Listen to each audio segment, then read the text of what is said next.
There we go. How about now? Hear It us? should be coming through now. Nope. Well, give it a sec.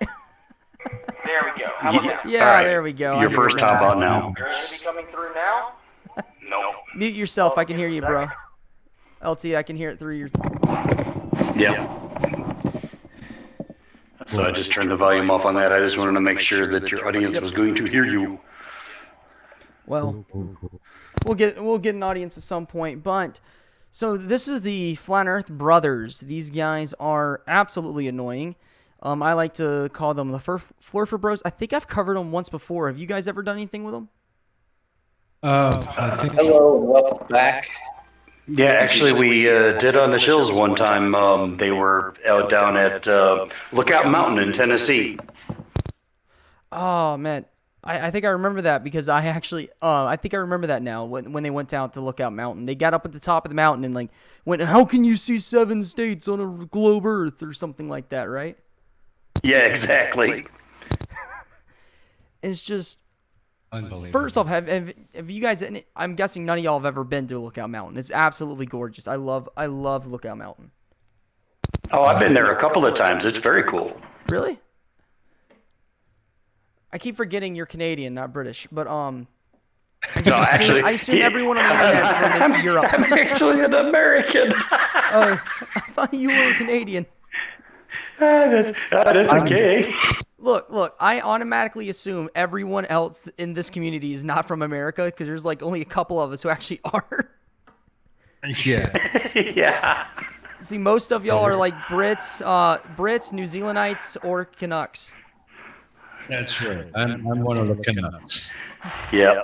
Yeah, I'm the only American on the Shills, so yeah, it's easily confused because, the Canadians just kind of really want to be Americans, which is why they steal our accent anyway.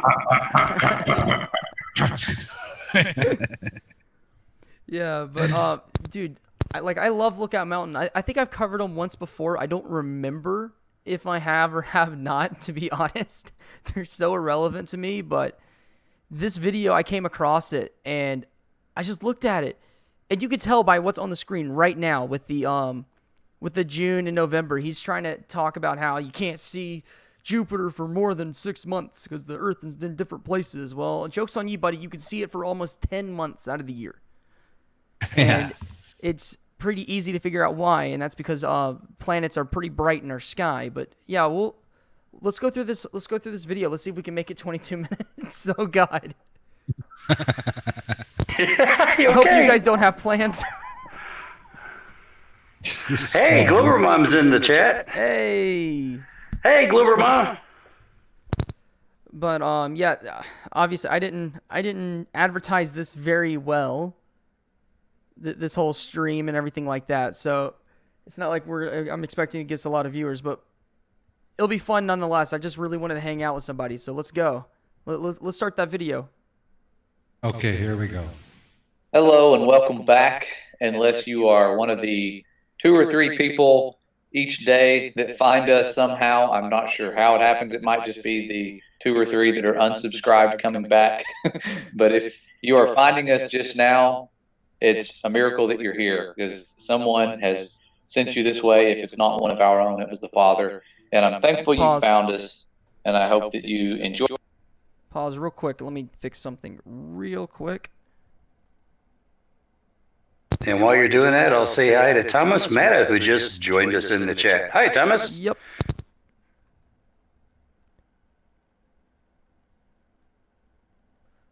There we go. All right. But I mean, continue on unless you got something to say about what that was. But yeah, No. it's just his highs.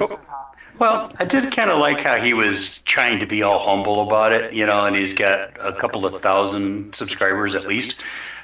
This particular video, I thought I saw had 1.7K views. Yeah. That false humility just kind of ruffles my feathers a little bit. And how many subscribers does Flat Earth Brothers have?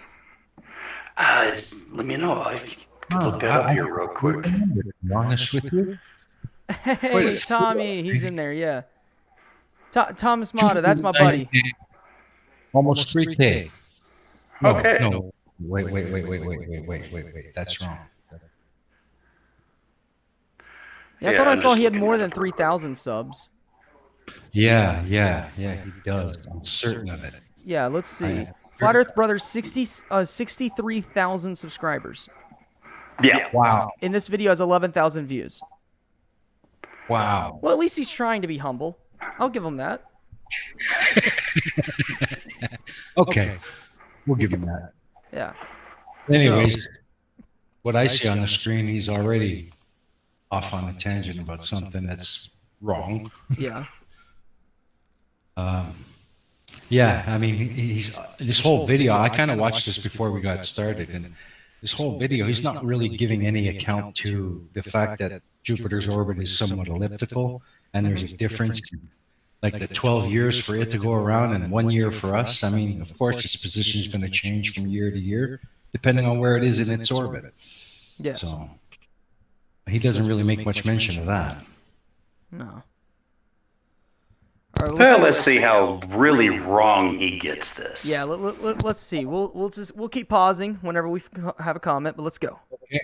Just shout out. Enjoy your time here. Even if you don't believe in the same exact model we believe in, that's okay. Don't want to discourage you from looking into things or feeling like you're one of us just because you see reality a little different. All right, pause that real quick. That is the talk of a cult leader, like straight up. Like I agree. That is the talk of someone who's trying to draw you in to some ideology with a bunch of sugar and no content is what that is. Yeah, exactly. I mean, come on. It sounds exactly like, I can't describe it better other than a cult leader for the most part is what that sounds like to me.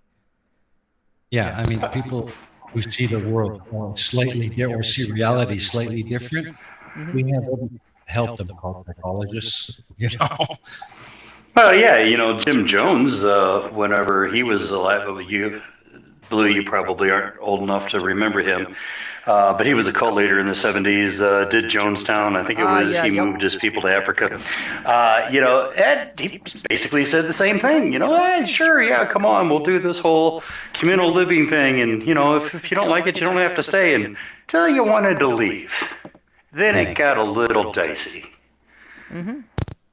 See, the thing about that comment right there. Sorry, yeah. You go. The thing about that comment right off the bat, I mean, just because you see reality a little differently, right there, that's a red flag. I mean, reality is reality. You should not be seeing it any differently than anyone else. It's just reality. And when you make that distinction that you're seeing it differently, well, maybe you need to reevaluate how you're looking at things. That's just my opinion, but yeah, it's just if someone comes up to me and he gives that little shtick to me and stuff like that, it's like I'm very cautious of you. That's not someone who's selling facts. That's someone who's selling bullshit. So I agree. Shall we carry on? Let's go. But before I do, I want to give thanks to a channel that I've been following that helped get my wheels turning to ask the questions I'm asking and figure out what we're figuring out here today. And so the channel is called Diversity J, and I believe it's Ohio Skywatch or something like that. And the channel is phenomenal. She's a really good astronomer. She documents her stuff on a daily, sometimes basis, but usually, at least if not daily, weekly or twice a week. And she's just a super humble person that will answer questions. And that's rare with YouTubers that have a lot of subscribers. It's hard to find some that reply and are even kind to people like me who probably she thinks, man, what's this guy on here? Thinking that the earth isn't moving and stuff.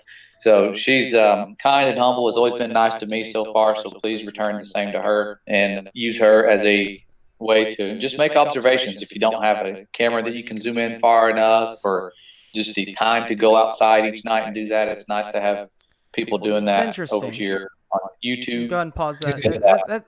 That's interesting how he... First off, I did check this lady out a little bit, and it does seem like she's just an astronomer for the most part, an amateur astronomer. But it's interesting how so many flat earthers are all, you go out and make your own things and do your own research and make your own observations and don't believe anyone else until something somewhat they think that they have something. They think they have something to confirm their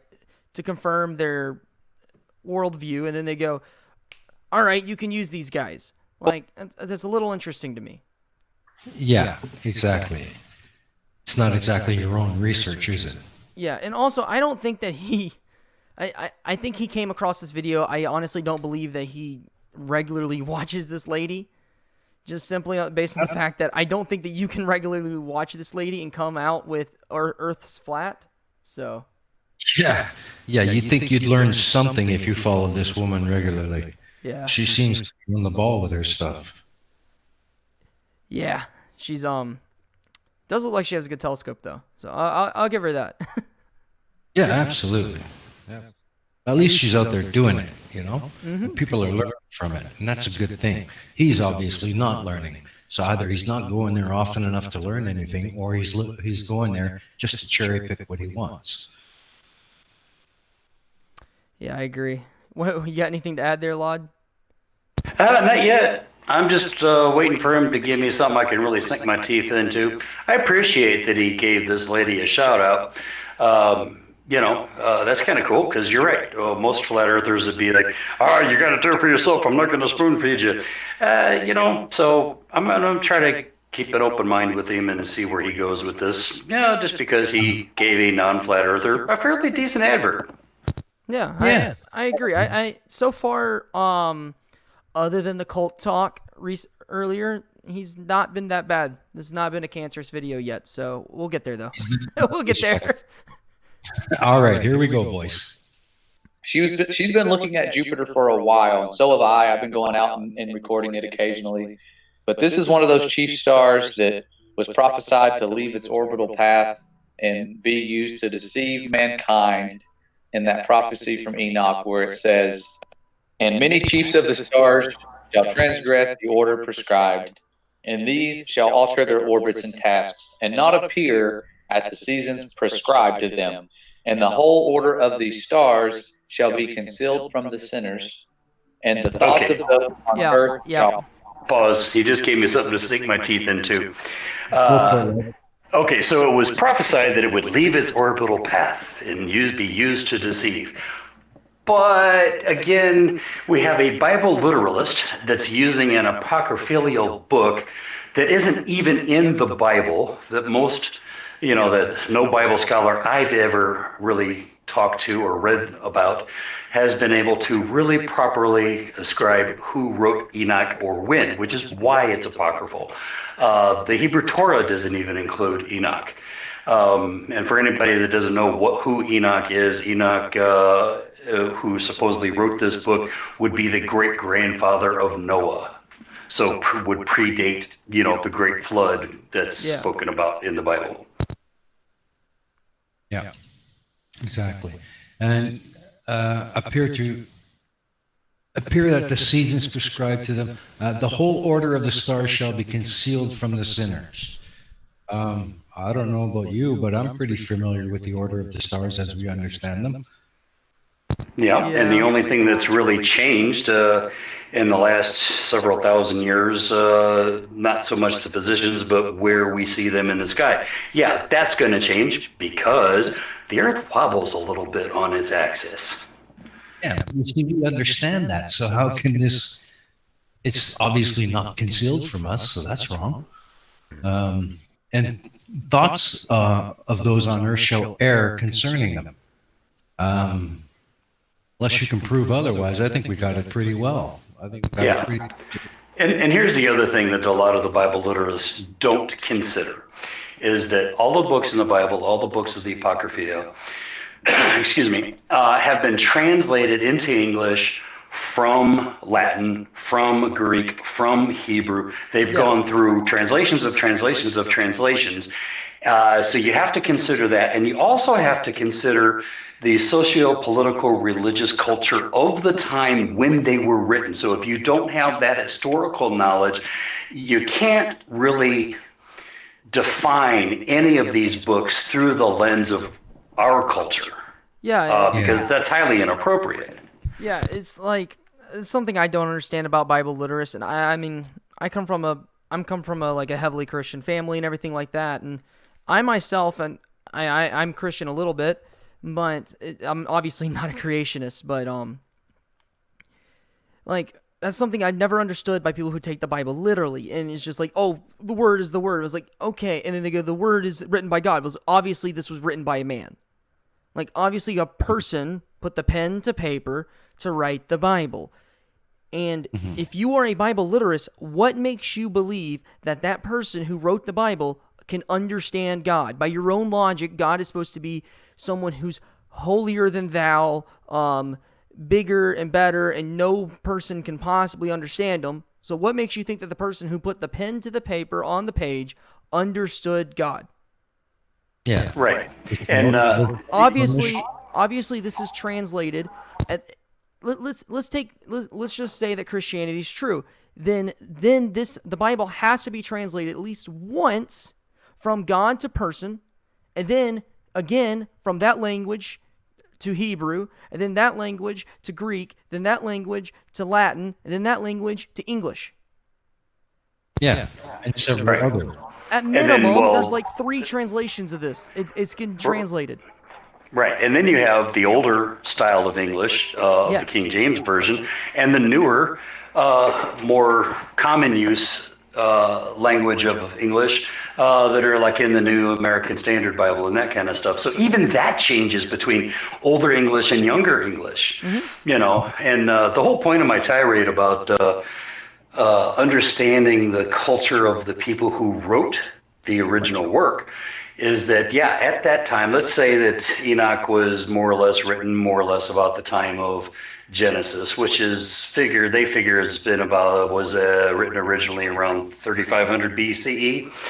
And at that time, most other cultures were polytheistic. The Hebrews were the only one who were monotheistic at that time. And well, there's even some discussion about that as well. So yeah, those people of that day, the polytheistic people, did see gods in the stars. They did ascribe, like modern astrology today, that the stars and the planets controlling your fate and your destiny and your personality and all that kind of stuff. With modern science, we understand that that isn't the way it works. So again, you're ascribing our values to somebody else, and that just doesn't work out well. It doesn't. Yeah, it's just, Yeah, I mean, there's a lot here. Let's continue on a little bit more, see what else he says. let's do it. Care concerning them. Maybe they'll think they're sons. Maybe they'll name them after gods. Let's just see what's going to happen. Okay. And it says, and they shall be altered from all their ways. Yea, they shall err and take them to be gods. All of them are named after gods except for earth. All right, with pause. earth, dry land. Yeah, that's Yeah, bullshit. so this is saying what's on the screen is saying that they're trying to, the people that this text is talking about will take the stars to be gods. We didn't do that. We named them after, even the Romans named them after gods. Like when the planets were first discovered and first named with the Roman gods' names, they were named after them. They didn't see the actual star in the sky as the god. They didn't do that. They named them after their gods because it looks like how Mars looked red, war god. Yeah, like that's why it was named that way. Never since the classical era, basically, or even the Greeks, or not even the Egyptians looked at the planets as gods. Mm-hmm. No, they were just named. The reason why they named Jupiter is because Jupiter was the greatest god of all in Roman mythology. And Jupiter being the largest planet in the solar system, it seemed fitting to call it Jupiter. And I think this is showing one of the biggest problems with conspiracy theorists, and when it comes to flat earthers and the big time conspiracy theorists, it's they take what they know now and then put it back then. Yeah. Yeah, exactly. And we just continued the same tradition when we started finding planets outside of Jupiter's orbit and giving them Greco-Roman names, kind of really paying homage to the original Greeks who started science as we know it in its infancy. Exactly. I mean, at one point, Uranus was named George, I believe, after King George. They tried to at least, and then they changed it. No, we're going to keep the tradition. Yeah, exactly. Yeah. Mm-hmm. And rightfully so. I mean, that tradition goes back much farther than King George does. But just to say that Earth is the only planet that wasn't named after a god, that's bullshit. It took 30 seconds of research to figure out that Earth actually was the name of a German goddess or a goddess of German paganism. And also, Earth is related to Gaia. Well, gee whiz, who's Gaia? God of Earth, right? Yeah, I mean, come on. in the Roman and Greek, both Gaia literally is the Earth. It's not that Gaia is the goddess of the Earth, because she's not a goddess. She's literally the Earth. She's pre-Titan. And she was a Titan. No, she was pre-Titan. But the word Earth is the name of a goddess of German paganism. So you can't say that Earth isn't named after a god, just not a Roman god. That's all. And I mean, why? First off, why would you expect? It's like Earth is named after the goddess and everything like that. And it's also named after dirt. Every language basically shares nearly the same kind of name for Earth and everything like that. And the moon is Luna, and we call it the moon because it's the moon. But I believe, what's the official name of the moon? Luna. Oh, that was the great goddess of the moon. Yeah, Luna. Yeah, exactly right. But all right, shall we continue on, sir? Let's go. Okay, let's do it. And since creation until recent times, where it's now a sphere flying around the sun. So, taking them to be gods. This is where it gets deep later on. We're talking about Jupiter and the Roman history. It's weird. I'm revisiting some of these things and figuring out, wow, we are definitely under the control of Rome, especially when it comes to like Jupiter and things like that. But I was watching this person observe Jupiter and zoom in, take good photos of it, see that storm that just never goes away. It's been there for centuries. But that hurricane that never moves, still there today. And wondering, how have we been able to see it for so long? And how long can we see Jupiter? Well, Pause that. digging and found out. Okay, it isn't just now all of a sudden a sphere. We're not under control of Rome, and that friggin' storm on Jupiter is shrinking, and it's been there for several thousand years because it's fucking huge. Well, it's only been there. It's only been there for a few hundred years, actually. I hate to correct you there, but okay, I'll take corrections. Yeah, it's been there for a few hundred years. I think it appeared. I want to say in the 1700s, or no, before that. I think it's 400 years old, and they predict it will be gone within the next 100 years. So, still, I mean, look at the planet itself. It's the banding of colors on the planet. That's because of these super high-speed winds going in opposing directions that are causing that storm. Oh, and that entire planet takes a whole turn quicker than Earth.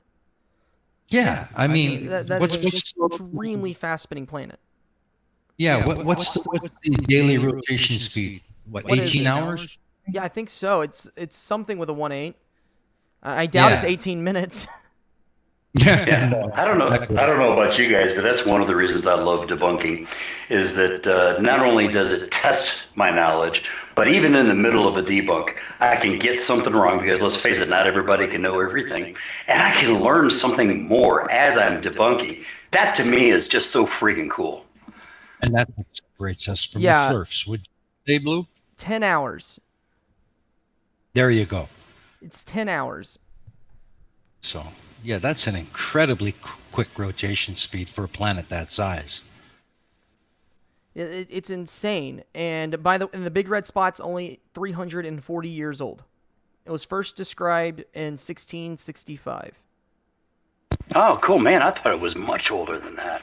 Mm-mm. Yeah, I think I wrote an article or I read an article about a month ago or so where they have actually started detecting a reduction in this red spot size and a Yes. slowdown in its rotational speed. So it is starting. Yeah. We actually learned that about this in my astronomy class recently, about how just like 100 years ago it was a couple times larger. I remember learning as a little kid, or even 60 years ago is much larger. Like learning as a kid, it was like, oh, it's 3 times the size of Earth.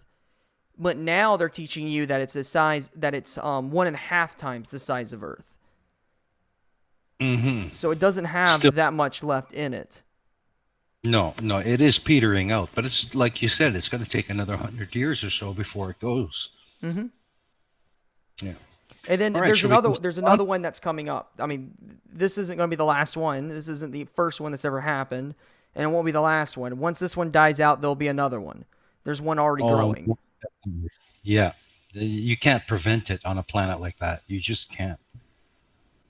Yeah. All right, can we go on? Let's go. You can see it as early as May 19th this year. Keep that date in mind. When can we last see it? Around November 27th. Okay. You look at that on a calendar. I'm going to count the entire months first. 1, 2, 3, 4, 5 entire months, almost 6. Then you add this one to it, slightly more than 6. Should we be able to see it that long? I don't know, unless I know how far Jupiter moves and how far away from Earth it is. Those are 2 important factors. Because if it's really far away, you could probably see it for a while. Not thinking 6 months, that seems still kind of impossible. But when I looked into it, they say that it takes Jupiter 12 years to go around the sun. So you can look at it like the face of a clock right here. With Earth in 6 months, half of a year, we're on the other side of the sun, allegedly. All right, When you pause. look at the stars, you don't quite. I it to me it shows how bad of a research he does. He assumes that Yeah. May 20th was the first day that we could have seen it. And he didn't even bother to I literally put in Jupiter viewing 2019, and it says that it can be seen as early as January 1st. And if you go back, it's December 21st was the first day that we can see Jupiter. Oh, wow. He's got that December all wrong, doesn't 21st, 2018, and the last day he does have correct is November 27th. So, that's 10 months almost, 11 months. yeah, that's a long time to be able to see Yeah. Jupiter. So where is he getting his 6 months from? He got the 6 months from that article that basically said when is the best time to view Jupiter, and it goes, yeah, the article. I looked up the article earlier, and it said, yeah, this is a great time to view Jupiter because it will be right next to the moon on May 20th. Excellent. Yeah. Yeah, best times to view it is kind of relative. Are you viewing it with your naked eye, or viewing it with binoculars or telescope? Because, if it's out real close to the moon, yeah, it's really easy to find, but it's really hard to resolve inside of a telescope. If it's really close to the sun, going to be really hard to find because of the glare of the sun. I've seen Jupiter rise with the sun real early in the morning, and it was really hard to pick out because it was so close. So, best viewing time is kind of a relative thing to me. It's going to change from month to month and year to year because the orbits are not exactly circular. They're all kind of elliptical. Yeah. So it's got huge bearing. That was just and that was just some space astronomy, like an amateur astronomy website or something like that. Like that was just like, hey, this would be a really cool time to do it. It's one of the few times that Jupiter lines up exactly with the moon. Yeah. And When yeah, is it was likely pretty to cool. happen again? Yeah. Well, I think And it he happens once a was- year. Yeah, he was also right about one thing. If he's actually going to do the math to calculate the path of Jupiter and predict where it's going to be on a given time, yeah, you have to know how far away it is. You have to know where it is at a certain time before you can make your calculations. But you also have to know where on the Earth you are. Yeah. You know, so so even though he kind of sort of got that right, he still was missing a variable as well. Yeah. And then Right. I hate it when they do stuff like this. They go, you can see it as a clock. And then they draw out something that looks like this on the screen. It's just, that's It just not makes what it sense. looks like, buddy. No. I mean, I've never seen an elliptical clock. Yeah, not only is it not to scale, but it's not taking into account any of the parallax due to distance. That, and also, look, it's like they assume that there's no such thing as an evening or a morning or anything. It's just goes daylight to dark Yeah. instantly. It is rather abrupt, isn't it? Yeah. All right. Well, let's continue on and see what else he says. I see that happening. That's what blew my mind after 6 months of looking into this. Looking into the shape of Earth was one thing, but I also wanted to prove all things and just go out and look at the stars. I encourage each of you to do that for 6 months. You know, make notes of the constellations you're seeing. You're going to be looking at pretty much the same stars the entire 6 months. They will shift a little bit with the seasons, but they are the same stars and pretty much the same constellations that you can see. Any point in the year, you can look up and see. They say it's because we're really small, but I don't think that being small gives me that ability to look that way. Otherwise, it would be daylight 24 Pause. We'd be able to look. Yep. Again, misrepresenting what science is saying. That doesn't happen because we're really small. It happens because the stars are really friggin' far away. Yeah. Yeah, and Exactly. I believe he said, or maybe I'm misremembering. He might say it a little earlier, or he might say it in just a sec. But it's like he says that the stars, you can see the same stars for 6 months and they don't change. I think is what he said. Yeah, and why only 6 months? If you're really going to test this, why don't you go the entire friggin' year? Also, You know? it's also like, dude, you do realize that you can go in day after day after day and notice that the stars are moving in a different spot every night at the same time every night. Absolutely. Yeah, he's acting like I'm standing out in my front yard and I can't see the house because it's behind me Yeah. until I turn around. Three-dimensional space in space doesn't quite work like that, especially when you're dealing with the distances we're talking about. Mm-hmm. Yeah. Exactly. I mean, you're going to notice a constant shift in the star patterns and star movement. It's going to be slow, but it's going to be progressive throughout the year. And it happens year after year after year. Yeah. So that's going to change what you're seeing on any given day, including the planets. Right, just like the constellation of Orion. That in the northern hemisphere now is a fall and winter constellation. I'm not going to see it in the summertime. Several thousand years ago, it was just the opposite. That was a summer constellation, but because of the Earth's wobble, that has changed. But it's not a circumpolar constellation like Draco or Ursa Major or Ursa Minor. That's going to dip below the horizon at certain points.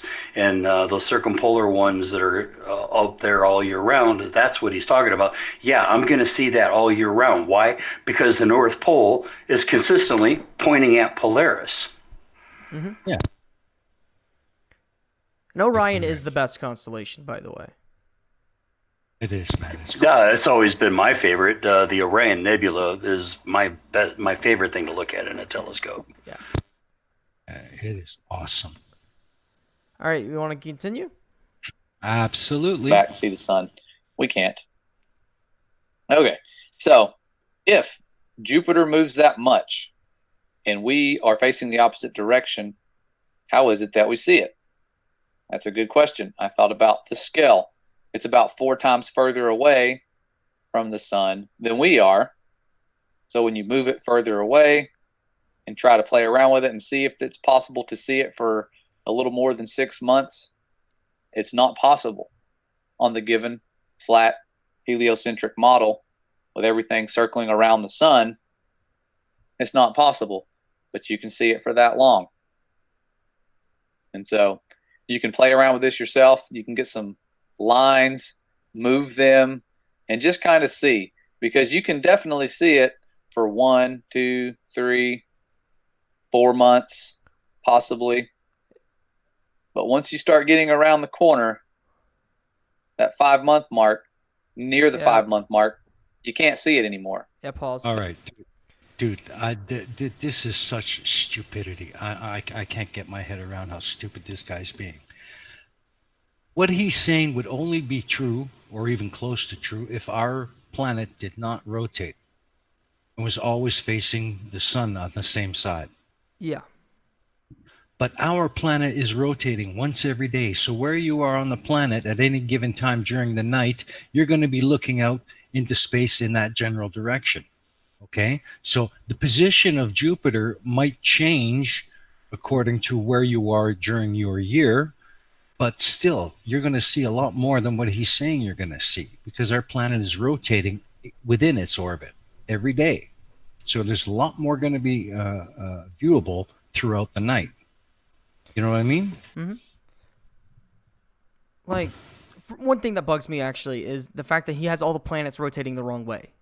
The planets rode counterclockwise, not clockwise. One, if you understood the heliocentric model, you would have noticed that. Also, Yeah. It's like,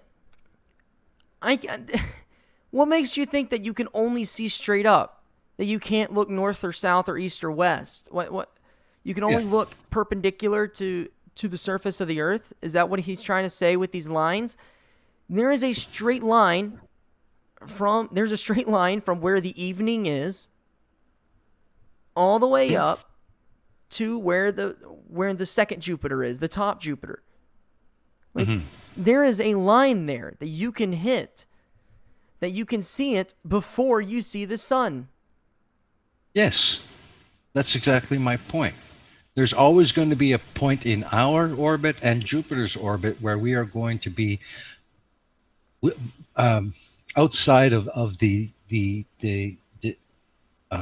what's the word? Outside of the barrier of the sun, let's say. It's a very short period, one or 2 months maybe, where the sun is directly in between us and we might not be able to see it at that point. Yeah. But for most of the year, we're always going to be off to one side of the sun in relation to a top-down view like this, and we're going to have a straight line of sight to it. Yeah, and their argument will be is like, oh, but once it gets bright and once the sun comes up or whatnot, you can no longer see the stars. Well, the planets are not stars. The planets are extremely bright compared to stars. Mm-hmm. Stars are very dim. They're the first ones to go. But you can see Venus and you can see Mercury like all the time in the mornings and in the evenings. That's why they're called the morning and evening stars. That's right, because they're being lit up by the sun. Yep. What's so hard to figure out about that? What do you think, Logical?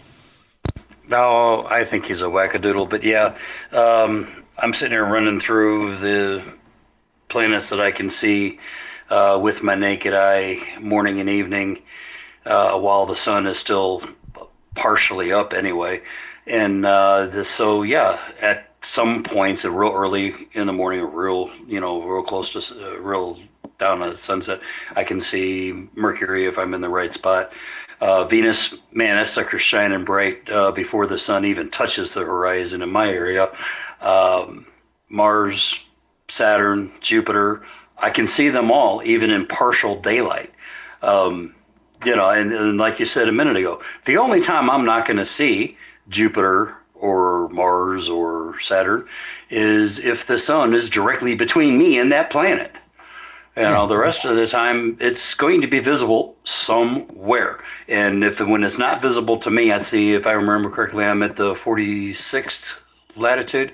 Somebody further south is going to be able to see it where I can't. And at the speed of Earth's rotation around the sun, I can't see the sun being a barrier for more than about 2 months max. Yeah. Okay, you want to continue, Bill, on Blue? I think we should. Okay, here we go. That line of sight of the nighttime side of Earth prohibits you from being able to peek around and see it. And definitely the 6-month mark, shouldn't be able to see that chief star anymore. And why do I think it's a chief star and not something you could land on? Well, we're told it's a ball of gas and helium and all these gases, and it's sort of oblate. It's like they say Earth is spheroid because it spins. So it's a ball of gas in a vacuum, and it's extremely bright. It's like the third brightest light in the sky, they say, other than you got the sun, the moon, and then Jupiter, and then some of the other chief stars, aka planets. But Jupiter here has these moons next to it. So not only should we not be able to see it for as long as we do, there's something extra strange that we can see with Jupiter, and it has to do with those moons, which revealed to me that Jupiter is its own light. All It right. is a light, and it's for science. What? Is this guy really that dumb? Jupiter is reflecting light, just like every other planet. It's not its own light. What is this guy talking Well, about? he's going to assume that all of them are their own light. He thinks the moon is its own light. If it's not, he thinks all lights in the sky are their own lights because this guy has never heard of a thing called reflection. Yeah, and if Jupiter were just a little bit larger, it could actually ignite into a star. If I'm not mistaken, it would be called a brown dwarf, and it would be a hell of a lot brighter than just the reflective planet that it is at this point. I'd say. All right, let's continue. And for seasons. And in this case, you have these alleged moons surrounding Jupiter. Not saying that they aren't some sort of small little moons, kind of like the moon that we have, that's the lesser light, but they go along with Jupiter and they stay really close to it. And what happens is you'll see what I saw, these crescent moons. All right. Well, pause if it. Jupiter and these So this guy automatically sees the moons of Jupiter and goes, okay, yeah, these are moons orbiting around this random light. Well, okay, buddy, what do you think is keeping those moons in orbit then? Let's go by your logic here. Yeah, exactly. I mean, God. He just automatically assumes that correctly that the moons of Jupiter are spheres. And then he goes, because Jupiter is creating its own light, these crescents are obviously the phases of the moon seen from Jupiter, kind of like how our sun does to us. And Jupiter's his own small solar system and all of this stuff. And never does it cross his mind, okay, what's keeping this little bitty miniature solar system, by your own logic, what's keeping that happening? What's keeping that in float, buddy? Yeah. Exactly. I mean, And I know if you were standing on Ganymede or Io, the sun would be really, really small in size compared to what we see here on Earth. But it's still receiving light from the sun, and it's receiving reflected sunlight from Jupiter. He's just automatically discounting the idea that Jupiter's reflected light can be shining on those satellites, so therefore it must be its own little star. Yep. When in fact, all three bodies are getting their light from the same source, the sun. Yeah. It's just Jupiter's reflectiveness is adding to it on the moons. Now, I did look it up. I did look it up, and I didn't find anywhere that says that we from Earth can view the phases of Jupiter's moons. Everything that I saw said that we cannot view the phases of the moons because the light that we're getting from these places is reflection from the sun a lot of the times. I think I read that correctly. So personally, I think that these crescent shapes would be malfunctions with the camera, pixels dropping, stuff like that. I think you may be right. I personally have never viewed any phases in the Jovian moons through my telescope. Maybe something with a better resolution than what I have at 10 inches could, but I don't think so. I mean, I just have a 4-inch, but like even looking at this, it's like we're looking at a 1040p video. Yeah, and I don't know where he got that picture from. For all I know, that could be a Photoshop picture. I don't want to be the kind of guy know. who calls fake and stuff like that. But I'm just saying I don't know. Yeah, I don't know either, but I'm not quite sure he knows what he's looking at. If I'll put it that way. I kind of have to agree a little bit with Blue on this one. I think there is a great deal of pixelization going on, so digital fragments of or anomalies, but there is some actual reflective light to cause that. The only difference is the reason why we can't see those crescents with a telescope from Earth is because they're so small in relation to that huge gas giant that's reflecting in your face. You know? Yep. All right, let's continue on. Let's go. These moons are getting their light from the sun. They would all have the exact same amount of light, being that they are over 400 million miles away from the sun. If you have crescent moons, you're going to have a crescent Jupiter. I've never seen a crescent Jupiter, and so Jupiter and these moons don't match up. These moons appear to be getting their light from Jupiter, as if Jupiter is its own light. All right, pause. Yep. Yeah, those are not crescent moons, buddy. No. Yeah, those moons right there. I think this is from the same video that he showed us. That's still from earlier. Yeah, those are not crescent moons. That was obviously a frame that you found within the video that just blurred out and dulled out a portion of that moon just enough for you to call it a crescent moon. Yeah. Yeah, and as I looked at that still picture longer and in more detail, I noticed that the moon closest to Jupiter was showing light closest to Jupiter, but the one further away from Jupiter was showing light away from Jupiter. They weren't both showing it on the same side. Yeah. So that leads me to think that you're right about the pixelization dropping out. Yeah, it has to have been pixelization. Yeah. Some digital anomalies happening there. Sure. All right, let's continue on. Let's go. See this thing in the night sky? There's three. Yeah, there's three. There's three of them. Yeah. Definitely does not look like it's just a ball of gas reflecting some light bouncing off. It's pretty bright. I would compare it to the moon. It's one of those where you can see it and it doesn't hurt your eyes, but it's very bright and it's hard to focus your camera on it. And when you see it with your standard camera, it is hard to get it to adjust to where you can see the detail on Jupiter because it's just that bright. People that are very talented, There's the fourth one, by the way. Mm-hmm. Yeah, and the reason it's hard to get it to focus with your camera is one, you don't have it on a tripod to keep it steady, and two, a camera is not going to show you the same resolution as a decent telescope. Why in the hell would you use a zoom lens camera anyway? I'm amazed that he got 3 or 4 of the moons in this with just a handheld camera. Wait a minute. I give him kudos on that. I thought this video was from the astronomer lady. Is he taking this video himself with his own camera?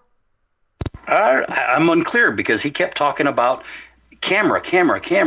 And if it was from the astronomer lady, I would think she's having a tripod, with a telescope. So he kind of confused me there a little bit. I don't think that's the lady. Yeah.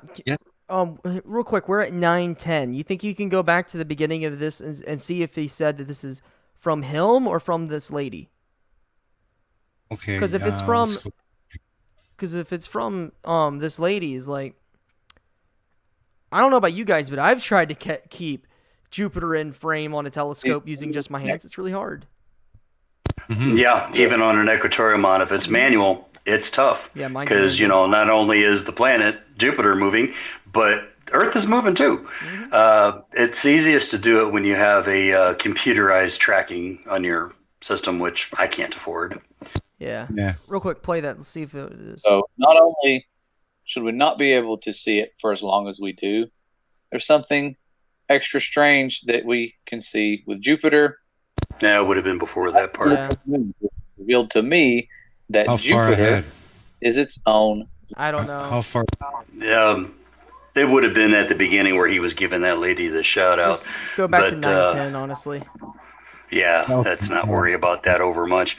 But even if it is from the astronomer lady, she's probably only using a 4-inch telescope with as blurry as the image is. I can't imagine that she's using a 6, 8, or 10-inch telescope because shit, even with the 4.5-inch that I had years ago, I could still see some of the cloud banding in Jupiter. It wasn't blotchy white like that. So just the shakiness of it just tells me this is him doing it, not her.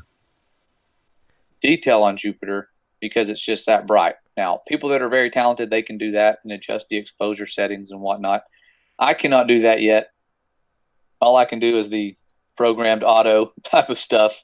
Kind of a rookie. I definitely need to read the manual and study how to do all those things. I watch videos and I'll learn it, and then I just kind of forget not long after. So I need to keep. This is definitely his video. I just looked at this Diversity J's channel, and she has pretty darn good looking video. Yeah. Yeah, this definitely does not look like something that came from her.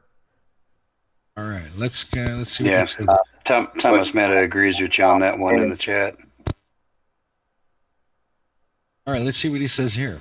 Addition to seeing that, I also saw something else, and I've shared this a while back, was similar to the lunar wave. I have never seen one pass over another star or anything like that. It's kind of hard to tell with the stars because they are so tiny and they're always flickering. Oh, stop. Oh, he just hit one of my little hot buttons. The lunar wave. Oh, that torques me. Has he never heard of atmospheric convection? I mean, come on. You know, he's trying to talk about the waters above, rippling across the moon. Well, yeah, you're not going to see it as dramatically on the planets and other stars because they're so much smaller than the moon. So, yeah, you're going to notice that distortion if you're filming and looking at it in the summer months or even in the early fall months because atmospheric distortions through the different layers. That's why one of the reasons why the best viewing for telescopes is in the winter time because you don't have that heat shimmer in the atmosphere. Yeah. That's actually something I didn't know, actually. That's pretty cool. Yeah, I mean, when you look at a planet like Jupiter, I mean, the immense pressures of its atmosphere generates incredible heat. Of course, it's going to have convection waves across the surface. I mean, that's to be expected. Go in the Sahara, what do you see? You see nothing but convection waves rising up from the sand. You know? I've been to the Sahara, I know. It's just heat.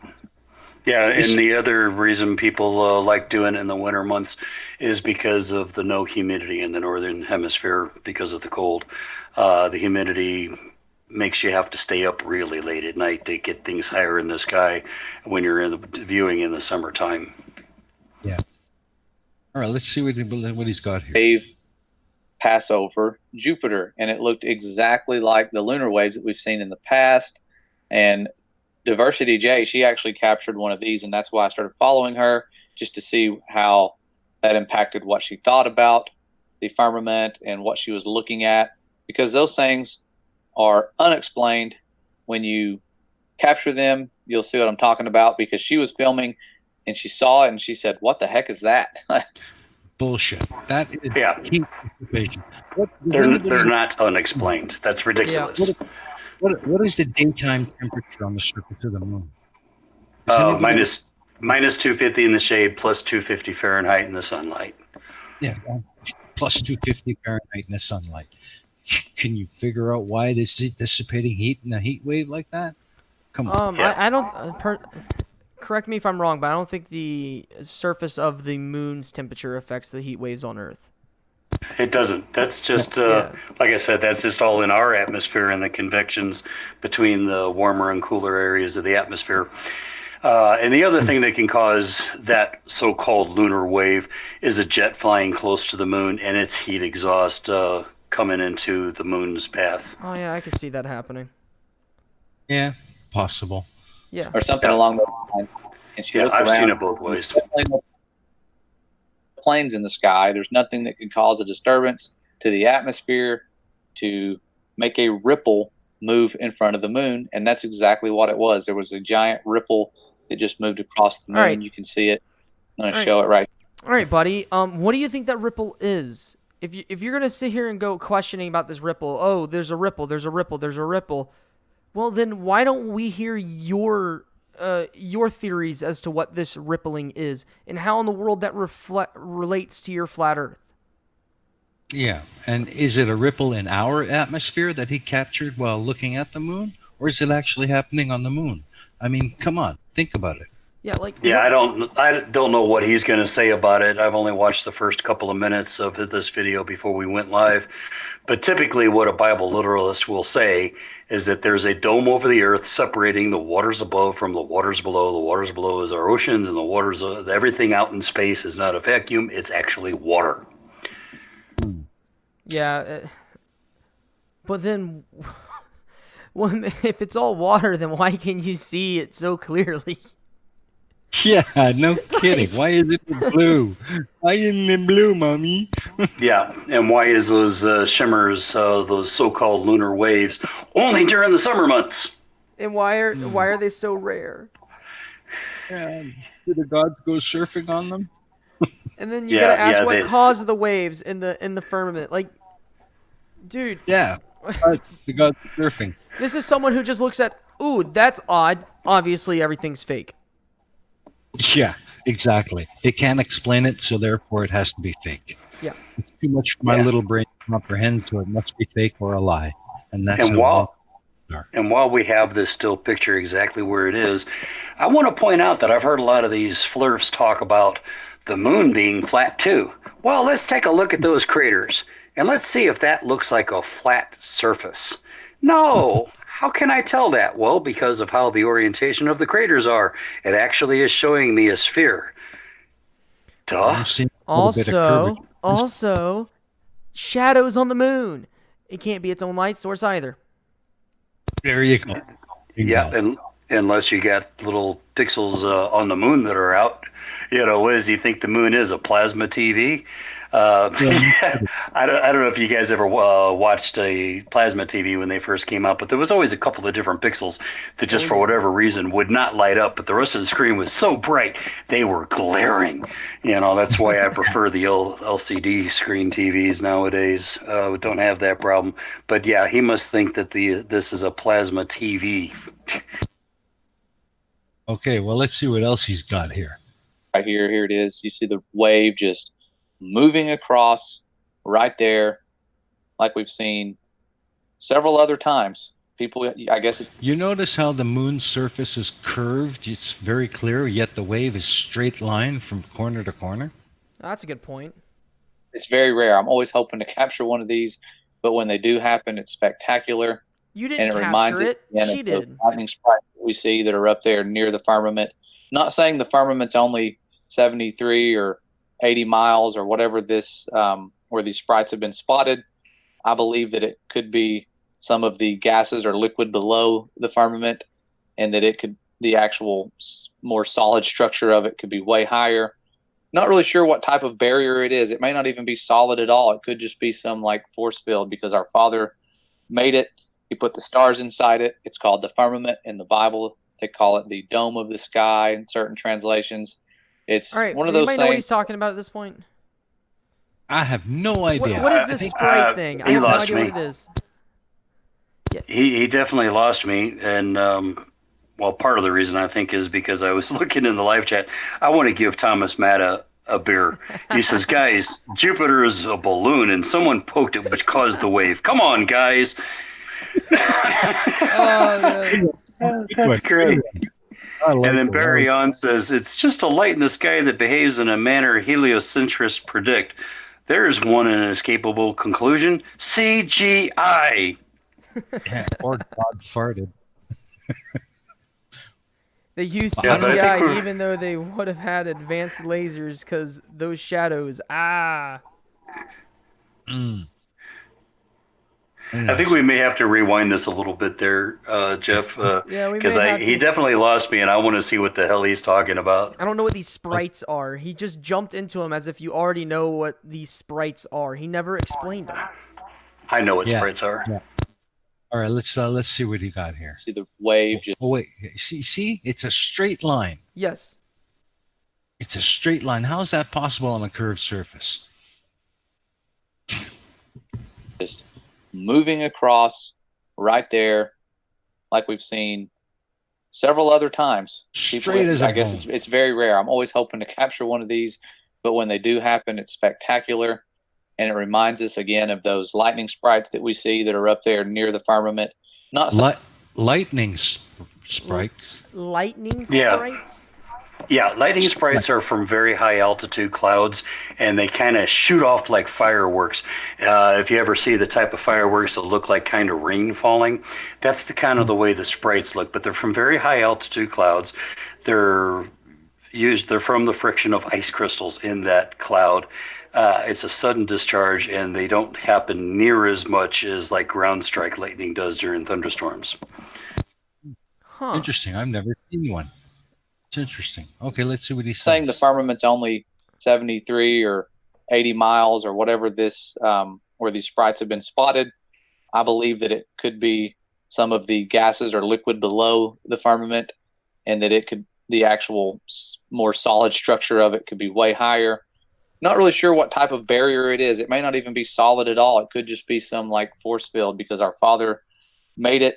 He put the stars inside it. It's called the firmament in the Bible. They call it the dome of the sky in certain translations.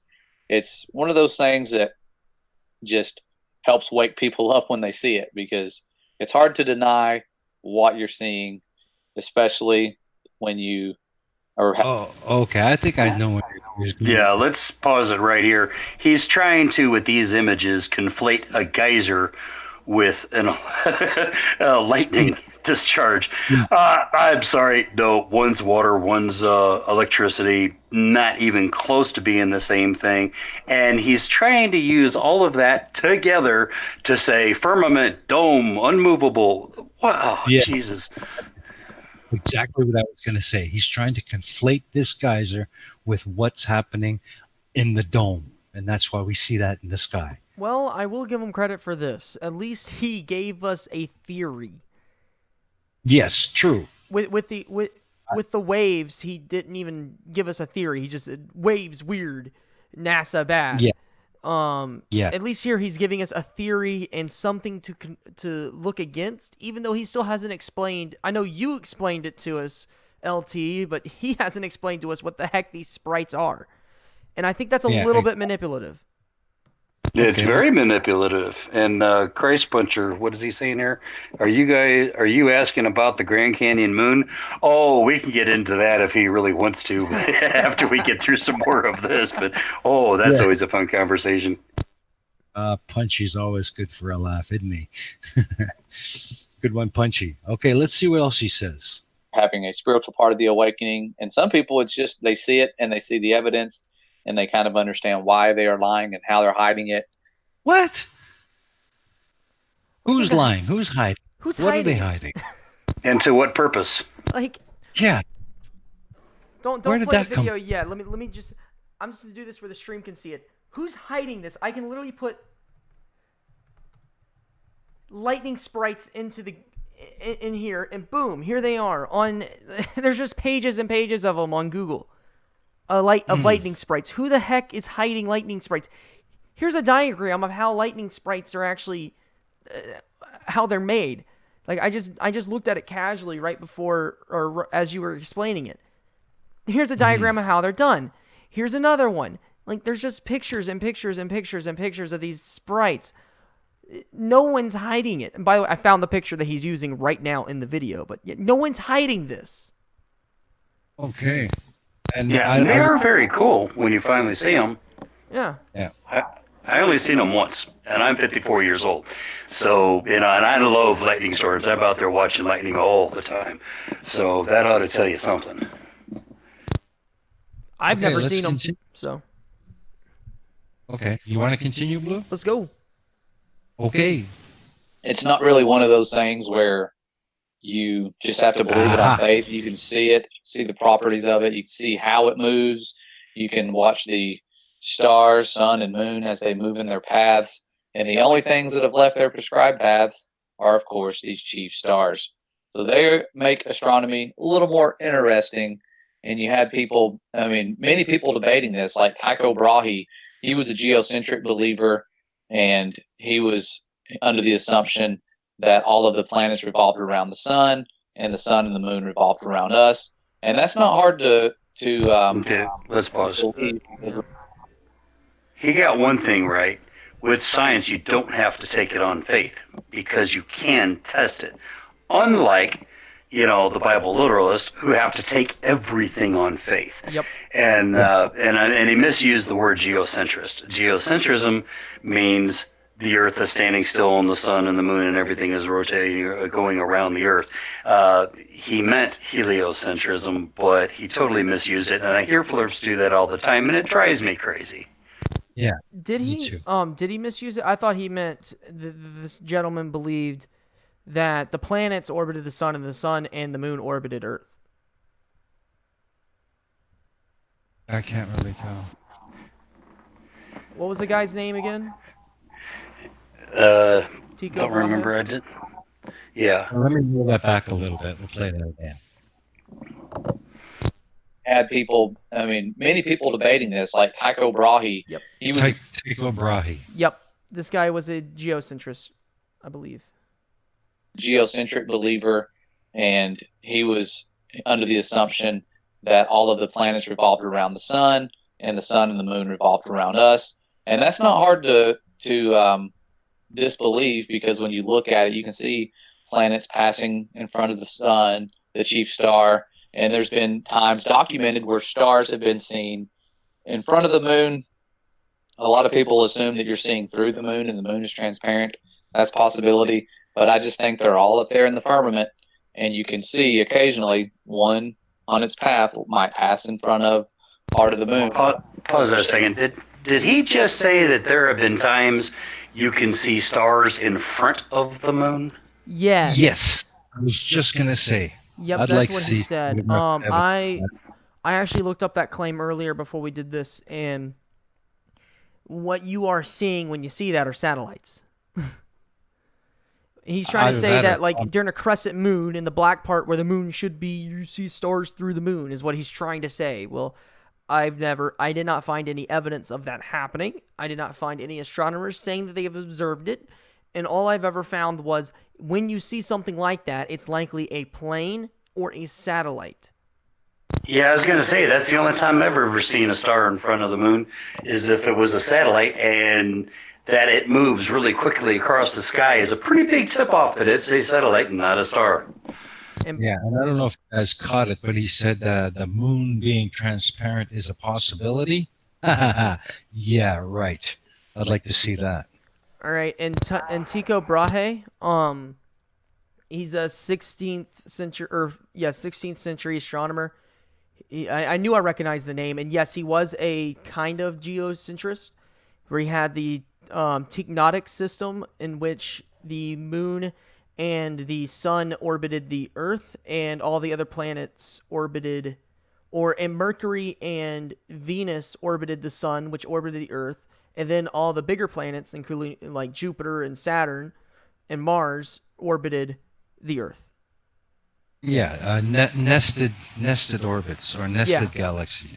Yeah, Yeah, I saw an animation on that one time, and it was an interesting idea for somebody of his day, but it doesn't explain the retrograde orbits that we see. Mm-hmm. So many things wrong. Yeah, I'm just showing it right now for the stream, what it looks like. But yeah, that would be the orbit.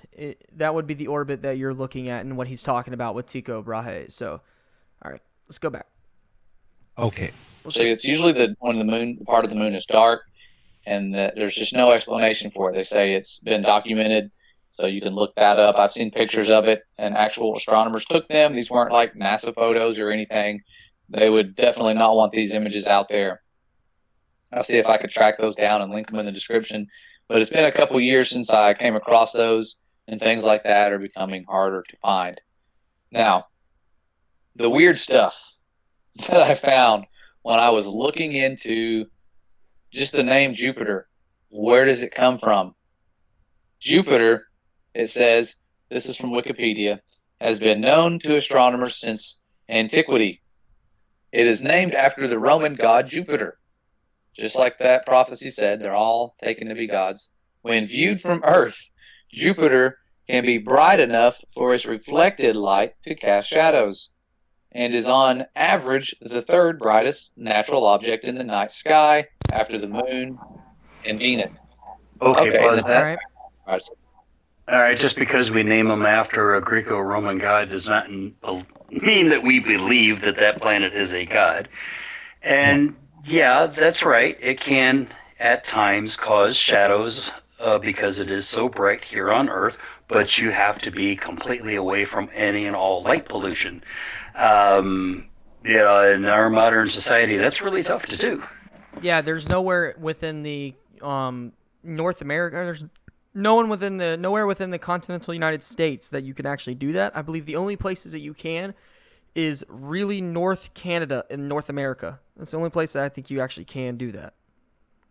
Yeah, the only time I ever saw it was out in the middle of the ocean when there was no moon. Yeah. That Jupiter was up and was able to see that a little bit. The closest But I've ever done even it. then, Yeah, the closest I've ever done it was 35 minutes outside of Deming, New Mexico, on the 4th of July this year, actually. So it was like no moon, middle of nowhere, in the middle of a desert.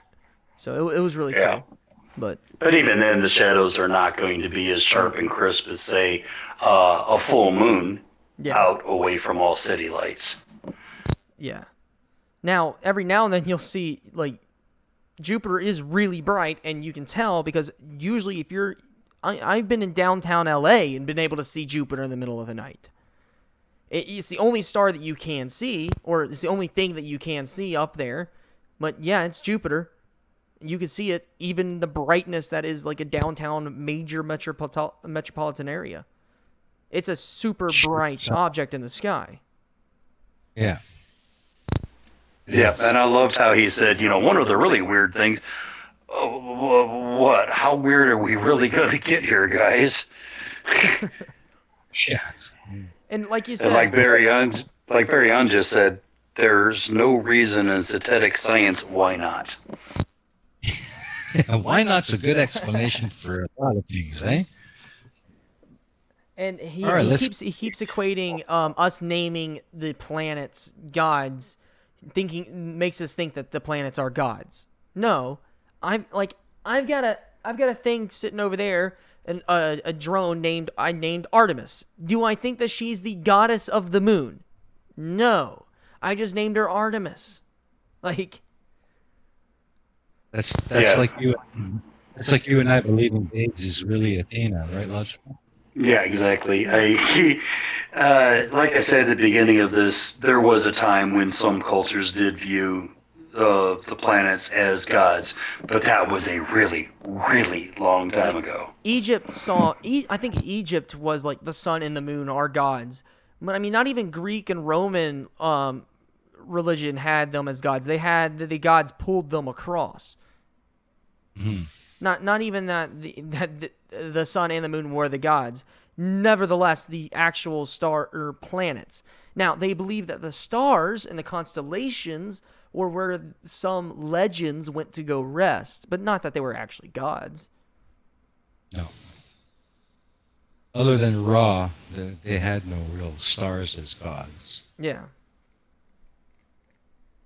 All right, should we move on? Let's go. That's the fourth brightest, my bad. Jupiter is primarily composed of hydrogen, with a quarter of its mass being helium. So you got hydrogen and helium in a vacuum. Interesting. Though helium comprises only about a tenth of the number of molecules, it may also have a rocky core. We don't even know. It may have a rocky core. We know what asteroids trillions of light years are made out of. They're made out of gold. Don't know about Jupiter or some other heavy elements. But like the Pause other, that again. Yeah, we don't know. We theorize that it has a rocky core or a metal core, but we don't know. Why? Because those clouds are really, really thick, and you really, and you really can't see through the depth of them. Yeah. Hmm. And we can't send anything down because the pressure is just so great that we get crushed. So really, all we can use is digital spectroscopy to figure out the constituent elements of the atmosphere and maybe get an X-ray of what's going on inside. But that's the best we can hope for with our current technology. Yep. At least until we can get a literal brick that could somehow withstand all of that and just fall to all the way down until it hits a solid object. We're not Yeah, really going to yeah, find anything. yeah, Yeah, and I can't imagine anything that we can make in the near future that's ever going to do that. I did read one time about somebody sending a probe into Venus, but even that pressure, which is nowhere near the pressure on Jupiter, was able to, that thing wasn't able to live very long once it got down yeah, to the surface. Yeah. that was the Russians. The Yes. Russians sent that. I think it lasted what 2 hours on the surface before it got completely Not demolished. very long. And my favorite story behind it is they were going to test the surface of Venus by launching the lens cap of the camera to hit the ground and see if it dust flew up, and they were going to take a picture of it. Well, the lens cap landed on the leg of the lander. Yeah, That's my favorite Oh, that story behind sucks. that. Yeah, so they couldn't figure it out. It landed the one spot it shouldn't. yeah. At least they got one down there. Yeah, I think we've had Yeah. two landers land on Venus, and neither one of them Yeah, had lasted any time. That's kind of yeah. like every time I drop my bagel in the morning, it's always cream cheese side down lands on the floor. Oh man, that sucks, doesn't it? That sucks. Can I get an F in the chat for the bagel? Can we get some All right, F's? let's see what else we got. Let's go. Jupiter lacks a well-defined solid surface. So that's sort That's why they call it a gas giant, you moron. Yep. of the basics of Jupiter. But here is the origin, and let's look at this. This is where we get tracked back to modern day America and the deception. But it says Jupiter. I'll just read the stuff that's important, also known as Jove or Hove. I don't know how you're going to pronounce this. Jen Lovis is the god of the sky and thunder and king of the gods. In ancient Roman religion and mythology, Jupiter was the chief deity of Roman state. All right. Religion. Go ahead, pause. Keyword here, They were ancient. of the planet. Yeah, keyword ancient.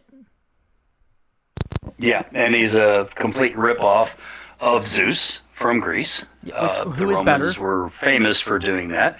And yeah, the chief gods in almost every pantheon that I've ever looked at in mythology were always sky weather gods. Why is that?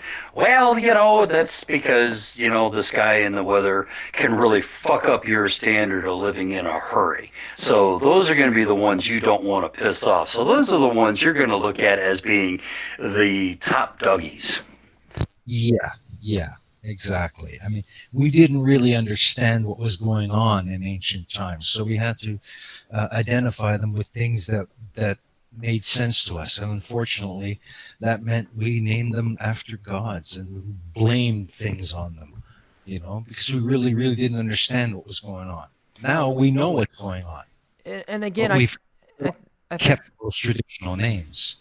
and again, I think this is another case of the whole taking our knowledge that we have now and putting yourself now into those situations, or what a conspiracy theorist usually does is look back without the context of the past and takes everything with the context of right now. They didn't worship and they didn't view gods and everything like that back in those days like people nowadays view Christianity and Judaism and Islam. The way the worships happened and the way that everything happened was completely different. Back in those days, Jupiter was the god of Rome. Zeus, and the Romans also recognized that Zeus was the god of the Greeks. And Yeah. all the different gods And whenever they interacted with people like the Celts, the Celtic gods, they didn't say that all other gods are fake. They went, okay, those are your gods. My gods are better. Yeah. That's For how they example, viewed it back then. Yeah, like the Vikings had Thor and Mm-hmm. Odin. To them, they were the most superior Like- of gods. And that even came into the medieval era, back when the early medieval era, with the Vikings coming in and conquering a lot of places that are Christian, and you would have people like Rollo the Walker, who became Duke Richard the First. When he still accepted, he became a Christian, but he also was like, okay, but Odin and Thor are still exist. It's just that Jesus and God are better in his mind.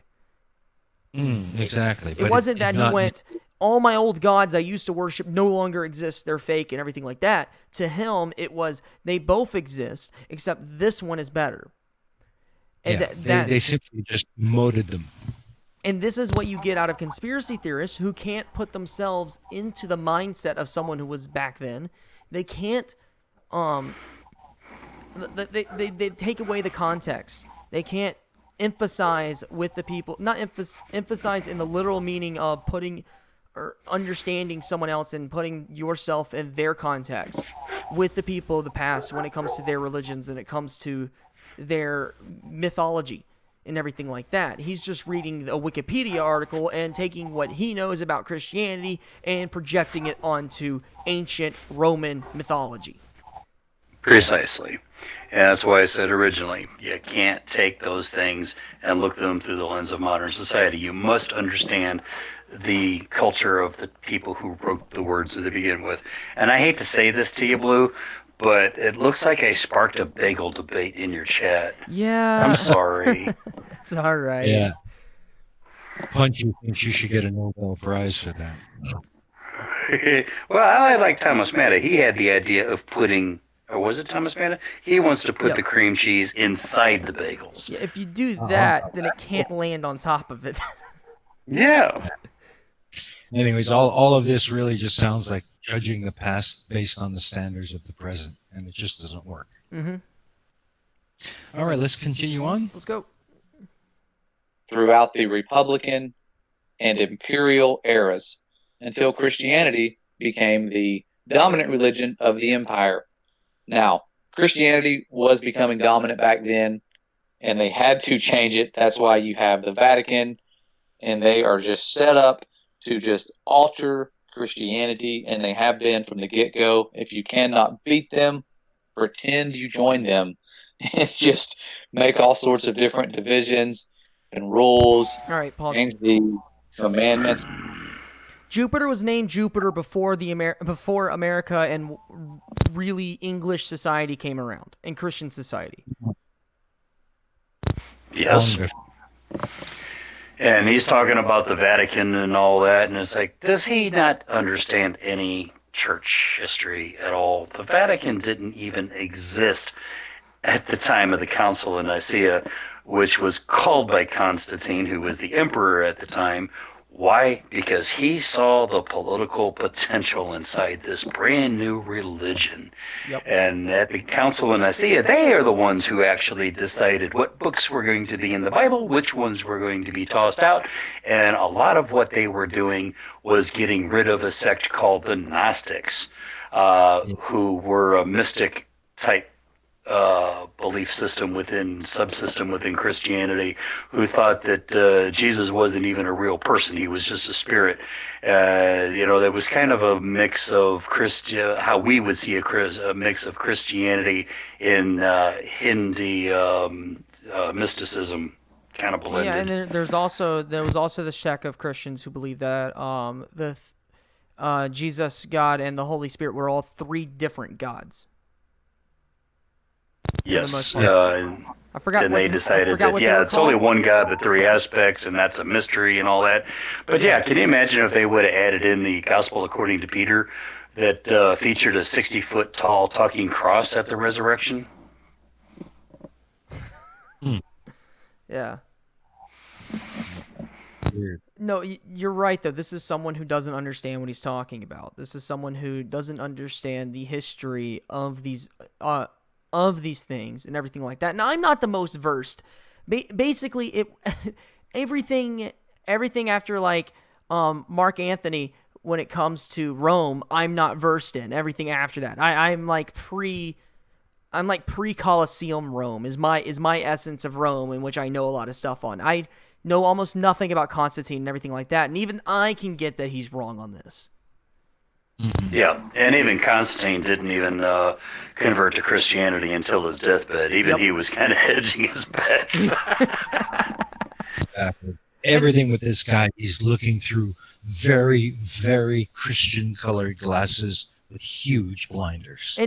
And you would have to be kidding yourself, even like with Christians and everything nowadays, when they go, oh, Constantine was the first Christian emperor of Rome. It's like, all right, technically you're correct, but do you really believe that this guy actually became Christian, or was one of the only of that era of emperors of Rome that actually was religious? Because most of them were just like, they walked through the motions, but they were more focused on everything else. They were more focused on running the society than they could be to be religious. I think the last really religious emperor of Rome was Mark Antony, was him, and Caesar was religious, but most of the guys weren't. Yeah. I think with Constantine, it leans more towards like what Logical was saying. Yeah. He saw the political potential. Definitely. And that was the core of what everything he did. Yeah, even the word Catholic originally was a Greek word, if I'm not mistaken. It meant original. But it's kind of changed to mean a sect of Christianity, But at one time, all Christians from the Council of Nicaea until the Lutheran Reformation were Catholic, Well, you also and had I Eastern will Orthodox. give but as far as our part of the world, but I'll give these Bible literalists a little credit here.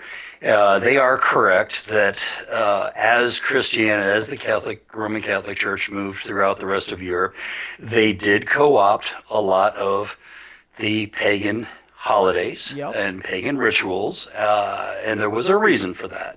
They wanted to give the indigenous people something similar enough to what they were used to make it more palatable instead of just destroying. They were actually pretty smart about it. If they would have just went in and just completely destroyed the religion and said, no, that's now illegal, and now you're going to do it like that, this people would not have accepted it as easily. It is a smart move on the Catholics when they did that.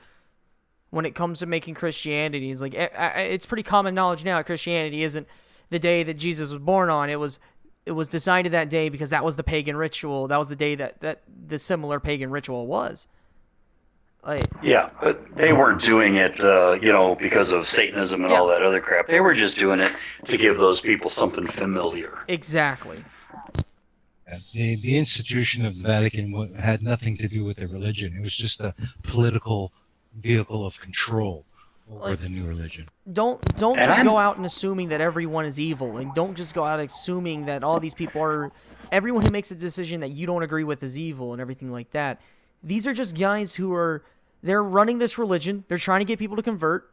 Okay, if we make it more relatable to these guys, well, then maybe they'll convert. It's a pretty obvious chain of logic there that these guys ignore and just go, nope, Satanism. Yeah, and I don't know, maybe one of you guys can look it up on your computer while we're talking. When did the Vatican, as we know it, come into being? Let me see if I can find that out. You guys keep talking. Yeah. I don't know. If I were to take a guess, I thought it was like 450, 500, 600 BC? Or not BC, AD, sorry. I want to say that. I think our modern calendar came around in like 1100 with the dates. You're talking about the Gregorian calendar? Yeah, I'm I talking about like think you're the right there. yeah, like with our current year system, it got developed then, and he just it estimated Jesus's birth. Yeah, No, that there was actually a guy that went through the lineage of Jesus as it was given in one of the books in the New Thomas. Testament. You know, the so and so and so and so and so and so, the son of, all the way back to David, and Yeah, calculated then that this particular like 31 to 33 A.D. would have been, or something like, or what was it? Something like 1 BC. yeah. I don't know, but yeah, it was Thomas. kind of an educated guesstimate. Yeah, I was about to say Thomas. The Vatican's been around longer than 1929. There, bud. Yeah, that's when the Vatican City State was originally founded. But The Vatican State. However, it was not really uh, the larger papal states, I guess you could say, ranged between 756 AD to 1870. Yeah, I should actually know this, and I probably did at one point in my life. I was raised a Catholic and spent the first 9 years of my education in Catholic school. So I should know it. I'm kind of embarrassed that I don't. February 31st. But when the guy went back and estimated, who was it who estimated the year again? That you were talking about earlier? Was that Thomas Aquinas? Was it, maybe? I don't remember. Whatever it I, was, he had to have made a good guess. Like this is not somebody who this is not something that you just go on a whim on. This guy did a lot of research, but I do love the theory, and I don't believe it per se, but I do love the theory that there might be a couple of dozen years that are lost. Like, y'all know what I mean? When he estimated the mhm. years and everything like that, he might have gotten it wrong by a couple dozen. Yeah, I mean, so there's always, when you're doing genealogy like that, it's always plus or minus a few years. Yeah, Yeah. definitely. Because there wasn't birth certificates and death certificates to comb through. You had to guesstimate, how long a generation was. Yeah, so The, it's very unlikely that he nailed it on the year, you know? well, Right.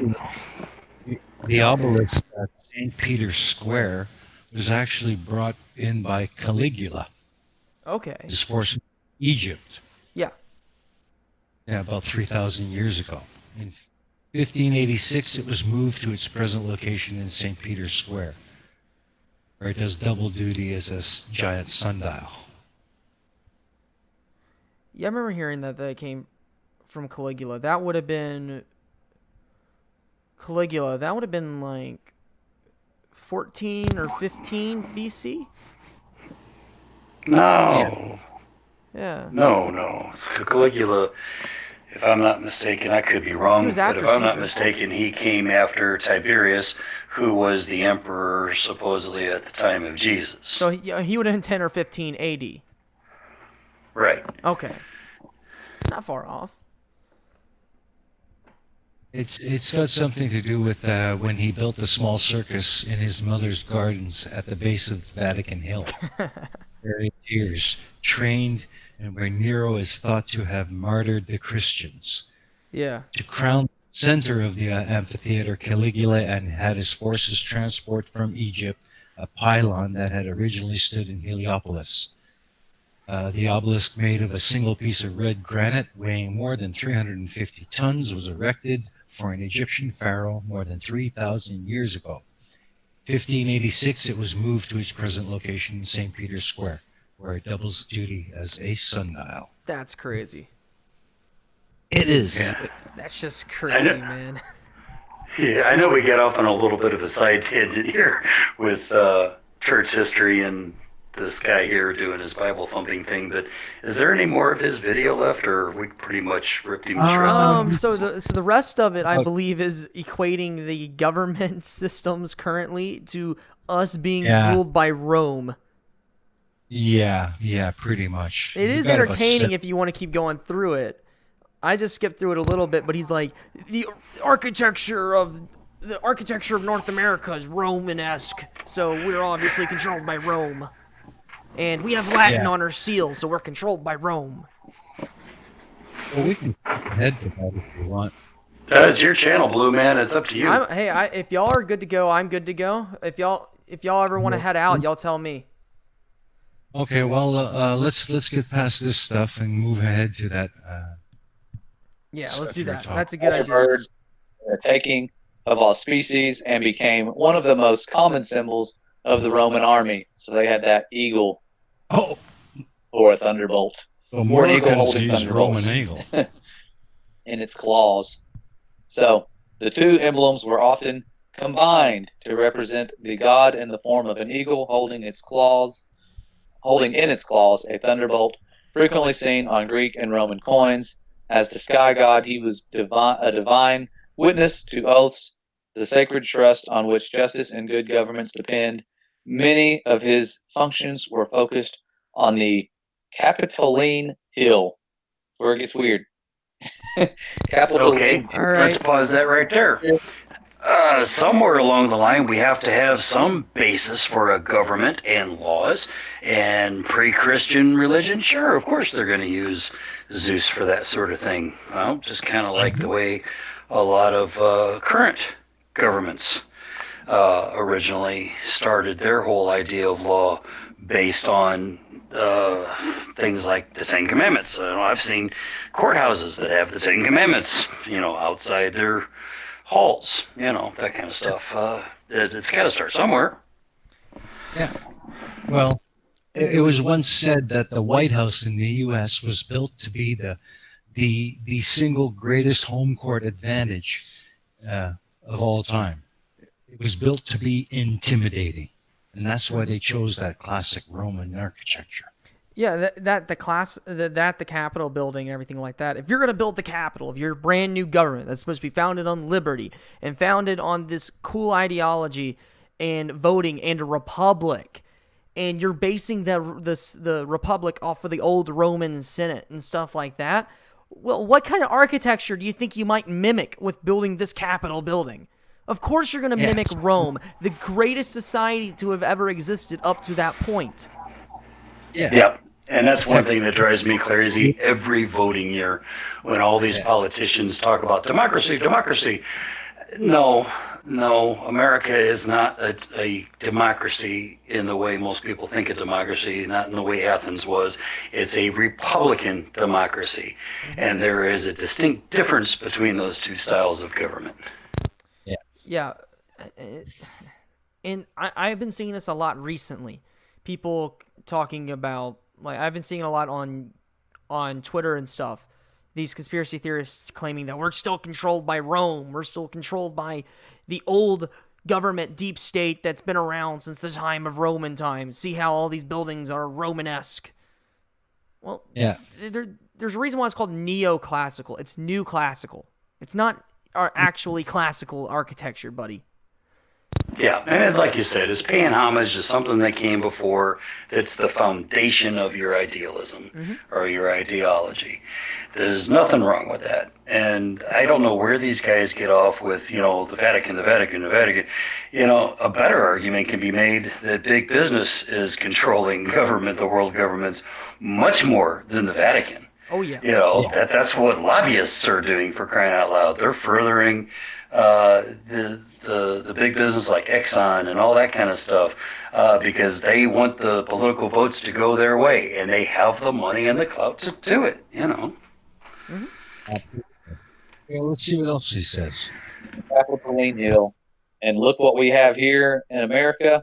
We have our own Capitol Hill, just like the old days in Rome, resurrected. Okay, if you've looked at your birth certificate, you'll see we're still under that Roman rule. We're still properties of Rome. Nothing new under the sun. Nothing has changed. Everything is kind of just stayed the same. They pretend that we have a flag, we're a country, we stand for freedom, and then give us this patriotic song that we could all sing and stay divided from the rest of the world. We cannot all unite. That is too powerful if the entire world and nations were to unite. Let's pause this. Is this guy a Now, globalist? Hold on. yeah, he's talking about a one world government, but yet at the same time, these are the people that are vehemently against one world government. What in the Yeah. hell? Like, And what does he want? Anarchy? can Yeah. these guys Hypocrisy. decide who the deep state is, please? Like, I'm just talking about conspiracy theorists in general. Can they please get an agreement on what they call like deep state and stuff like that? Because this guy just made the argument that the deep state are trying to keep a one world government from happening. I believe that's the argument he just tried to make. Well, if you go to other conspiracy theorists, like the Bush did 9/11 conspiracy theorists, they're going to say that the deep state are trying to create a one world government. Yeah. It wasn't until I started following conspiracies that I even heard of deep state. Exactly. The Denver airport, deep state. Ah. Oh, what the hell is that? Oh, Okay. you haven't heard all the conspiracy theories about the Denver airport, Jeff? You've never heard that? They're fun. Yeah, Not related to this particular topic tonight, but yeah, they're fun. Maybe we'll have to do that sometime. I've got a buddy who frequents that airport, so it's Cool. Yeah. You need to get in. All right, let's continue. Okay. Very powerful. So we have to have borders, flags, all these different things that set us apart from each other. They have to, of course, also enforce the race issues, how there's different races, and you have evolution, and they just make it seem like certain races are not as evolved. All those different nonsense types of things they put out there to control us. And it's Pause. worked. Like, He's What? pissing me right the fuck off. Evolution isn't doing that with the racism bullshit. There are some jackasses who are just friggin' racist and they're ignorant morons. But people who understand the theory of evolution and understand the evolution of world governments are not furthering racism. There's just some backwood morons who can't get it through their heads that all men are created equal. Well, man, then this video turned into potpourri. Golly, at least we can't accuse this guy of liking racists. Like, Yeah, I'll stand with him on this one. Racism bad. I agree with this guy. Yeah, He got something racism is right. not good. Yeah, let's see what else he gets right. Yeah. you've seen people fighting their own brothers. We had the Civil War where brothers were fighting each other. Everybody was divided. And we call ourselves the United States of America. And there's still that taste of division when you talk to people, especially in the South. I don't understand that. Like, oh, we should have won. Pause that. And what sparked the Civil War has nothing to do with what he's talking about. Again, difference in political ideologies. And let's just face it, people, by their very nature, from time to time, are going to be dicks. And some people are going to be more dickish than others. Yep. You got that right. We should have never fought in the first place. Ever. It was ridiculous. We should have never done the things we did with the slaves, and we should have never fought. Should have been no questions asked. Everyone should have been set free. It was quite ridiculous. But enough about the history. I just wanted to share these few things. It is kind of groundbreaking to me. I've never thought of it that way, and I was glad that the thought popped into my head, because as a new astronomer, I'm not someone who is just a pretty avid astronomer. Most of us are making observations for over the last few years and seeing things we never thought we would see and shouldn't be able to see, honestly. So just wanted to share this. My time is really short while I'm making these videos. What has this guy demonstrated? What in the world has he demonstrated that we shouldn't have seen? Like, everything that he's showed us is stuff that are expected to be seen. Jupiter's expected to be seen for well over 6 months out of the year. Lightning sprites are expected; they're not hidden in any way. The waves going across, you explained it pretty darn well there, LT, with that being heat waves and stuff like that. Like, nothing that he's shown us, and they say this all the time, seeing what shouldn't be seen, and we've exposed what shouldn't be exposed, or that shouldn't be possible. But they've never demonstrated how it's not possible. But it's true. And the only way any of that is possible is if you're only thinking in two dimensions. And even then, it doesn't quite work. If the Earth was flat and it was all a firmament dome and the dome was what was rotating and not us, hate to tell you, but Jupiter would be visible 12 months a year instead of 10. Yeah. Wow. Blow your mind. Yeah. All right. So we got again, 2 minutes. he proves the globe coming right out of his own friggin' mouth as soon as he said, it's only visible from X to X. Let's see. Yeah. We got a minute. We got a minute and 10 seconds left. Let's see if we can knock this out. Yeah. Let's see what we can do. So I hate talking fast and being in a hurry. Well, we have a lot going on. We've had some little setbacks with the house. We have to have it finished by December 13th, or else it's going to cost us a lot of money. So we're scrambling to get it done. And, people always say it puts a strain on you and on your marriage and all of that. All right. I don't think he's going to cover anything else. I think that's just him. I think that's an advertisement for sending him money at this point. I think that's what it was. We're not going to continue that. But yeah, we're not talking about that. Oh, man, this guy. I mean, I'm glad we stopped it on this image right here. Those arrows, though, that is not the only place. That's not your field of vision. That's your field of vision through your eyes. But there's this thing that... Yeah, no, you're exactly right. I mean, if anything, there should be an inverted triangle from the Earth to the edges of the sun, spreading out further and further beyond the sun. And everything outside that, like 270 degrees, is visible. This is a guy who thinks that you can't turn your head. Yeah.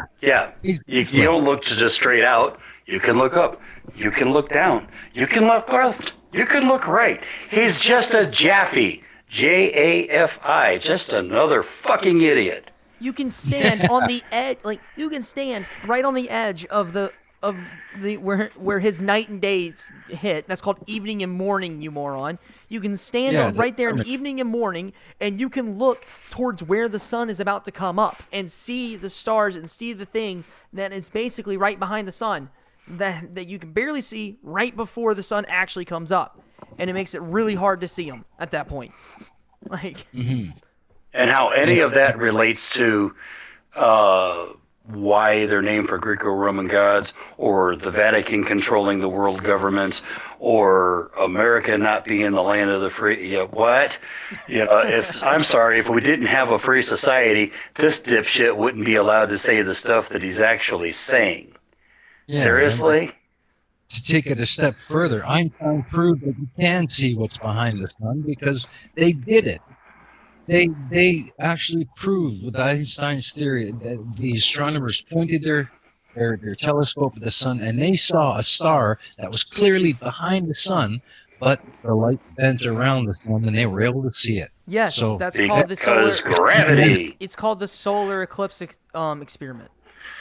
Yeah, exactly. Go explain that, idiot. Yeah, when the solar eclipse happens, you can see that the stars move. So, the stars are in a different place when the moon is covering. They appear to be in a different place during the solar eclipse than when 6 months later you're looking in the exact same spot. Yeah, that was when they. Yeah, come on. Everything about this diagram, or we're looking at it right now, is just so wrong in so many ways. I don't know why anybody would even publish it. Yeah. Oh my gosh. So wrong. Well, this was fun, Blue. Thanks for letting us come on and tear this one apart, man. This guy's a real winner. That shows even going into it cold, kind of like we did, you can still debunk a moron. Although when we make our videos, as both of you well know, a lot of research goes into it to make sure that we don't flub it. Oh, you bet. It takes time. Nicholas Fitzgerald tells me, challenge Owen Benjamin to a debate and your channel will blow up. Oh, hey. Okay. You figuring patience to deal with that asshole? Not so much. I've got a lot of patience. I have a lot of patience, surprisingly enough. So I'd like to give it a shot, but yeah, if he can't. Yeah. For that. I respect you for that, because for me, just mention of his name triggers me like Cannot believe. Yeah, I could debate him. I just really don't see the point. Yeah. I mean, he's one of these people that if he tells me the sky is blue, I'm going to go outside and check just to be sure. Yeah. If it was to be if it was a debate on someone like him, I would like to have it on a single particular thing, and then have a moderator there to make sure that we stay on that single particular topic. And that topic would be Yeah. something like the moon landing or something like that, like one Yeah. small thing. That What since I don't Owen have patience Benjamin for. is apparently a genius in all things, he should be able to do it. While I, my measly pleb, will take my expertise in a single topic that I actually have a good amount of knowledge on. Yeah, And if, what I lose patience with Owen on is that he's one of these that shouts you down. Yep. When he hears something that he doesn't like, instead of refuting it, he'll just shout you down until you can't say anything. Yeah. Personally, all those big subbed flat earthers, I get all mixed up anyway because they all end up being the same person to me. The same irrelevant blob of nonsense. Yeah, absolutely. Thomas Matta, he's just subbed to myself and Logical. It says we're Logical Troglodyte and Steaming Cup of Reason. You guys have a sub for me since you guys are great. Well, thanks, Thomas. We really appreciate that. Thanks, Thomas. Yeah, we really do. And Blue, do you mind if we give a little shout out to Eleanor? Go ahead, man.